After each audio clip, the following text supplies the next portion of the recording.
ദൈവത്തിൻ്റെ അതിപരിശുദ്ധമായ നാമം വാഴ്ത്തപ്പെടുമാറാകട്ടെ. ഇന്നത്തെ നമ്മുടെ തിരുവചന വായനാ ഭാഗം ആവർത്തന പുസ്തകത്തിൻ്റെ അവസാനത്തെ അധ്യായങ്ങളായ 32 മുതൽ 34 വരെയുള്ള അധ്യായവും അതിനോട് ചേർത്ത് സങ്കീർത്തന പുസ്തകത്തിലെ 91 അധ്യായവുമാണ് ഇന്നത്തെ നമ്മുടെ വായനാ ഭാഗം. ആവർത്തന പുസ്തകത്തിൻ്റെ അവസാന അധ്യായങ്ങളും സങ്കീർത്തനം 91 ചേർന്ന് ദൈവത്തിൻ്റെ വിശ്വസ്തത, നീതി, പരമാധികാരം, സംരക്ഷണം എന്നിവയുടെ മനോഹരമായ ചിത്രം അവതരിപ്പിക്കുന്നു. ആവർത്തനം 32 മുതൽ 34 വരെ മോശയുടെ അവസാന ഗാനം, ഇസ്രായേലിന്മേലുള്ള അനുഗ്രഹം, അദ്ദേഹത്തിൻ്റെ മരണം എന്നിവ രേഖപ്പെടുത്തിയിരിക്കുന്നു. സങ്കീർത്തനം 91 ദൈവസാന്നിധ്യത്തിൽ വസിക്കുന്നവരുടെ സുരക്ഷയെ പ്രഖ്യാപിക്കുന്നു. മനുഷ്യ നേതാക്കൾ കടന്നു പോവുകയും ഭൂമിയിലെ സാഹചര്യങ്ങൾ മാറുകയും ചെയ്താലും ദൈവം നമ്മുടെ നിത്യസങ്കേതവും ഉടമ്പടിയിൽ വിശ്വസ്തനായവനുമാണെന്ന് ഈ ഭാഗങ്ങൾ നമ്മെ ഓർമ്മിപ്പിക്കുന്നു. ആവർത്തനം 32 മുതൽ 34 വരെ ഇസ്രായേലിൻ്റെ 40 വർഷത്തെ മരുഭൂമി യാത്രയുടെ അവസാന ഘട്ടത്തിലാണ് സംഭവിക്കുന്നത്. മോശ മരിക്കാൻ പോവുകയാണ്. 40 വർഷം അവരെ നയിച്ച നേതാവില്ലാതെ ഒരു പുതിയ തലമുറ വാഗ്ദത്ത ദേശത്തേക്ക് പ്രവേശിക്കാൻ തയ്യാറെടുക്കുകയാണ്. ഇത് അനിശ്ചിതത്വത്തിൻ്റെയും മാറ്റത്തിൻ്റെയും ഭയത്തിൻ്റെയും സമയമായിരുന്നു. സങ്കീർത്തനം 91 തലക്കെട്ടിൽ എഴുത്തുകാരൻ്റെ പേര് പറയുന്നില്ലെങ്കിലും യഹൂദ പാരമ്പര്യം ഇതിനെ പലപ്പോഴും മോശയുമായി ബന്ധപ്പെടുത്തുന്നു. കാരണം ഇതിൽ മരുഭൂമി യാത്രയുടെ ആശയങ്ങളും ആവർത്തന പുസ്തകത്തിലെ ഭാഷയോടും ദൈവശാസ്ത്രത്തോടും വളരെ സാമ്യമുള്ള ആശയങ്ങളും കാണപ്പെടുന്നു. സങ്കീർത്തനം 90 ദൈവപുരുഷനായ മോശയുടെ പ്രാർത്ഥന എന്ന തലക്കെട്ടുണ്ട്. അതിൻ്റെ പിന്നാലെ ഉടൻ സങ്കീർത്തനം 91 വരുന്നതിനാൽ പല പണ്ഡിതന്മാരും യഹൂദ വ്യാഖ്യാതാക്കളും ഇതിനെ മോശയുടെ അനുഭവങ്ങളോടും ഉപദേശങ്ങളോടും അടുത്ത് ബന്ധമുള്ളതായി കാണുന്നു.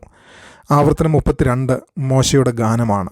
മരണത്തിന് മുമ്പ് മോശ ഒരു പ്രവചനാത്മക ഗാനം ആലപിക്കുന്നു. ദൈവത്തിൻ്റെ മഹത്വവും വിശ്വസ്തതയും പ്രഖ്യാപിച്ചുകൊണ്ടാണ് അദ്ദേഹം ആരംഭിക്കുന്നത്. ദൈവത്തെ പാറ എന്ന് വിളിക്കുന്നു. അവൻ്റെ എല്ലാ വഴികളും പൂർണ്ണവും നീതിയുക്തവുമാണ്. ദൈവം ഇസ്രായേലിനെ തിരഞ്ഞെടുത്തു, സംരക്ഷിച്ചു, പോഷിപ്പിച്ചു, സമൃദ്ധിയായി അനുഗ്രഹിച്ചു. എന്നാൽ ഇസ്രായേൽ അഹങ്കാരികളായി ദൈവത്തെ വിട്ട് വിഗ്രഹങ്ങളിലേക്ക് തിരിഞ്ഞു. അവരുടെ മത്സരത്തിൻ്റെ ഫലമായി ദൈവം ന്യായവിധിയും ശിക്ഷയും അനുവദിച്ചു. എന്നിരുന്നാലും ഗാനം ന്യായവിധിയിൽ അവസാനിക്കുന്നില്ല. ദൈവം തൻ്റെ ജനത്തിനു വേണ്ടി കരുണയും നീതീകരണവും വാഗ്ദാനം ചെയ്യുന്നു. അവരുടെ ശത്രുക്കളെ ന്യായം വിധിക്കുകയും ചെയ്യുന്നു. ഈ അധ്യായം ദൈവത്തിൻ്റെ വിശുദ്ധിയെയും കരുണയെയും ഒരുപോലെ വെളിപ്പെടുത്തുന്നു. അവൻ തൻ്റെ ജനത്തെ ശിക്ഷിക്കുന്നു, പക്ഷേ തൻ്റെ ഉടമ്പടി ലക്ഷ്യങ്ങളെ ഒരിക്കലും ഉപേക്ഷിക്കുന്നും ഇല്ല. ആവർത്തനം 33 മോശ ഇസ്രായേലിനെ അനുഗ്രഹിക്കുന്നതാണ് കാണുന്നത്. മരണത്തിന് മുമ്പ് മോശ ഇസ്രായേൽ ഗോത്രങ്ങളെ അനുഗ്രഹിക്കുന്നു. ഉൽപ്പത്തി പുസ്തകത്തിലെ യാക്കോബിൻ്റെ അനുഗ്രഹങ്ങളെപ്പോലെ ഓരോ ഗോത്രത്തിൻ്റെയും ഭാവിയെക്കുറിച്ച് അദ്ദേഹം പ്രവചനാത്മകമായി സംസാരിക്കുന്നു. അധ്യായത്തിൻ്റെ അവസാനത്തിൽ ആശ്വാസം പകരുന്ന ഒരു മഹത്തായ പ്രഖ്യാപനം കാണുന്നു. നിത്യദൈവം നിൻ്റെ സങ്കേതമാകുന്നു, നിത്യഭുജങ്ങൾ നിൻ്റെ കീഴിൽ ഉണ്ട്. ഇസ്രായേലിൻ്റെ ഭാവി സൈനിക ശക്തിയിലോ മനുഷ്യ നേതൃത്വത്തിലോ അല്ല, ദൈവത്തിൻ്റെ നിത്യസാന്നിധ്യത്തിലായിരുന്നു ആശ്രയിച്ചിരുന്നത്. 34 അധ്യായം മോശയുടെ മരണത്തെക്കുറിച്ച് പറയുന്നു. ദൈവം മോശയെ നെബോ പർവ്വതത്തിലേക്ക് കൊണ്ടുപോയി വാഗ്ദത്ത ദേശത്ത് കാണിക്കുന്നു. തൻ്റെ മുൻകാല അനുസരണക്കേട് കാരണം ദേശത്ത് പ്രവേശിക്കാൻ അദ്ദേഹത്തിന് അനുവാദമില്ലായിരുന്നുവെങ്കിലും വാഗ്ദാനത്തിൻ്റെ നിറവിനെ കാണുവാൻ ദൈവം കൃപയോടെ അനുവദിച്ചു. 120 വയസ്സിൽ മോശ മരിക്കുന്നു. അദ്ദേഹത്തിൻ്റെ കണ്ണുകൾ ക്ഷയിച്ചിരുന്നില്ല, ശക്തിയും കുറഞ്ഞിരുന്നില്ല. ദൈവം തന്നെയാണ് അദ്ദേഹത്തെ അറിയപ്പെടാത്ത സ്ഥലത്ത് സംസ്കരിച്ചത്. ഇസ്രായേലിൽ മോശയെപ്പോലെ കർത്താവിനെ മുഖാമുഖം അറിഞ്ഞ മറ്റൊരു പ്രവാചകനും ഉണ്ടായിരുന്നില്ലെന്ന് പറഞ്ഞുകൊണ്ടാണ് ഈ അധ്യായം അവസാനിക്കുന്നത്. ഇത് ദൈവത്തിൻ്റെ വേല അവൻ്റെ ദാസന്മാരെക്കാൾ വലുതാണെന്ന് പഠിപ്പിക്കുന്നു. 91 സങ്കീർത്തനം ദൈവിക സംരക്ഷണത്തിൻ്റെ സങ്കീർത്തനമാണ്. ദൈവത്തിലുള്ള വിശ്വാസത്തിൻ്റെയും സുരക്ഷയുടെയും ഗീതമാണ്. അപകടങ്ങളിൽ നിന്നും, രോഗങ്ങളിൽ നിന്നും, ശത്രുക്കളിൽ നിന്നും, ഭയങ്ങളിൽ നിന്നും, ദുരന്തങ്ങളിൽ നിന്നും ദൈവത്തിൻ്റെ സംരക്ഷണം ഇത് ആവർത്തിച്ച് പ്രഖ്യാപിക്കുന്നു. ദൈവം നമ്മുടെ സങ്കേതം, നമ്മുടെ കോട്ട, നമ്മുടെ മറവ്, നമ്മുടെ വീണ്ടെടുപ്പുകാരൻ. ഈ സങ്കീർത്തനം കഷ്ടമില്ലാത്ത ജീവിതം വാഗ്ദാനം ചെയ്യുന്നില്ല, മറിച്ച് കഷ്ടത്തിന് നടുവിലുള്ള ദൈവ സാന്നിധ്യമാണ് വാഗ്ദാനം ചെയ്യുന്നത്. ഞാൻ അവനോടുകൂടെ കഷ്ടത്തിലിരിക്കും, ഞാൻ അവനെ വിടുവിക്കുകയും ബഹുമാനിക്കുകയും ചെയ്യും. അപകടങ്ങളിൽ നിന്ന് സംരക്ഷിക്കപ്പെടുന്നതിനേക്കാൾ വലിയ അനുഗ്രഹം ദൈവം നമ്മോടുകൂടെ ഇരിക്കുന്നു എന്നുള്ളതാണ്. ദൈവം ഒരിക്കലും മാറാത്ത പാറയാണ്. മനുഷ്യർ പരാജയപ്പെടും, നേതാക്കൾ മാറും, സാഹചര്യങ്ങൾ മാറും, തലമുറകൾ കടന്നു പോകും.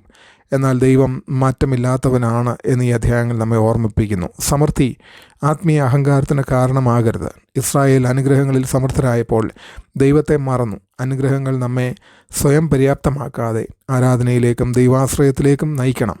ദൈവത്തിൻ്റെ ശിക്ഷ അവൻ്റെ സ്നേഹത്തിൻ്റെ പ്രകടനമാണ്. ദൈവം തൻ്റെ മക്കളെ നശിപ്പിക്കാനല്ല, തിരികെ തൻ്റെ അടുക്കലേക്ക് കൊണ്ടുവരാനാണ് ശിക്ഷിക്കുന്നത്. മുറിവേൽപ്പിക്കുന്ന ദൈവം തന്നെ സൗഖ്യമാക്കുകയും ചെയ്യുന്നു. മനുഷ്യ നേതാക്കൾ താൽക്കാലികരാണ്, എന്നാൽ ദൈവം നിത്യനാണ്. മോശ മരിച്ചെങ്കിലും ദൈവത്തിൻ്റെ പദ്ധതികൾ തുടരുന്നു. ദൈവരാജ്യം നിലനിൽക്കുന്നത് മനുഷ്യരാൽ അല്ല, ജീവനുള്ള ദൈവത്താലാണ്. നിത്യദൈവം നമ്മുടെ സങ്കേതമാകുന്നു. ഏറ്റവും വലിയ സുരക്ഷ ദൈവത്തിൻ്റെ സാന്നിധ്യമാണ്. വിശ്വാസികൾക്ക് കഷ്ടങ്ങളിൽ നിന്ന് ഒഴിവാകുമെന്ന് ഉറപ്പ് ലഭിച്ചിട്ടില്ല, എന്നാൽ ദൈവം ഒരിക്കലും ഉപേക്ഷിക്കില്ലെന്ന് ഉറപ്പ് ലഭിച്ചിട്ടുണ്ട്. ക്രിസ്തീയ ജീവിതം കൊടുങ്കാറ്റുകളുടെ അഭാവമല്ല, ഓരോ കൊടുങ്കാറ്റിലും ദൈവ സാന്നിധ്യം അനുഭവിക്കുന്ന ജീവിതമാണ്. ഇന്നത്തെ നമ്മുടെ ക്രിസ്തീയ ജീവിതത്തിൽ എന്താണ് ഈ തിരുവചനങ്ങൾക്കുള്ള പ്രസക്തി? പണം, തൊഴിൽ, ബന്ധങ്ങൾ, മനുഷ്യ സംവിധാനങ്ങൾ എന്നിവയിൽ സുരക്ഷ തേടുന്ന ലോകത്താണ് നാം ജീവിക്കുന്നത്. എന്നാൽ ഭൂമിയിലെ എല്ലാം താൽക്കാലികമാണ്. നാം പരാജയപ്പെടുമ്പോൾ അവൻ കരുണയുള്ളവനായി തുടരുന്നു. നേതാക്കൾ മാറുമ്പോൾ അവൻ നിത്യനായി തുടരുന്നു. അപകടങ്ങൾ ചുറ്റുമ്പോൾ അവൻ നമ്മുടെ സങ്കേതമായി തുടരുന്നു. അനിശ്ചിതത്വങ്ങൾ വരുമ്പോൾ അവൻ്റെ നിത്യഭുജങ്ങൾ നമ്മുടെ കീഴിലുണ്ട്. മോശ ദൂരത്ത് നിന്ന് വാഗ്ദത്ത ദേശം കണ്ടതുപോലെ വിശ്വാസികളും പ്രത്യാശയിൽ ജീവിക്കുന്നു.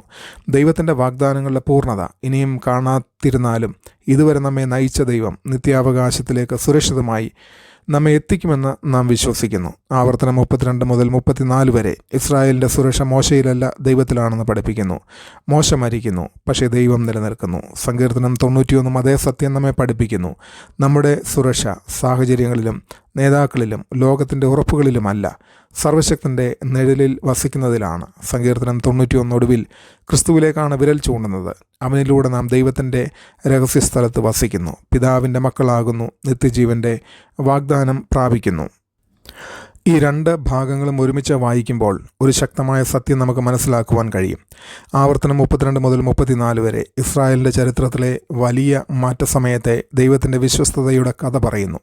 സങ്കീർത്തനം 91 എന്നാൽ എന്തുകൊണ്ട് ഇസ്രായേലിന് ഭയമില്ലാതെ മുന്നോട്ട് പോകാൻ കഴിഞ്ഞു എന്നതിനുള്ള ആത്മീയവും ദൈവശാസ്ത്രപരവുമായ വിശദീകരണം നൽകുന്നു. കാരണം നിത്യദൈവം തന്നെയാണ് അവരുടെ സങ്കേതവും സംരക്ഷണവും ആയിരുന്നത്. ലളിതമായി പറഞ്ഞാൽ ആവർത്തനം 32 മുതൽ 34 വരെ ചരിത്രപരമായ സാഹചര്യത്തെ നൽകുന്നു.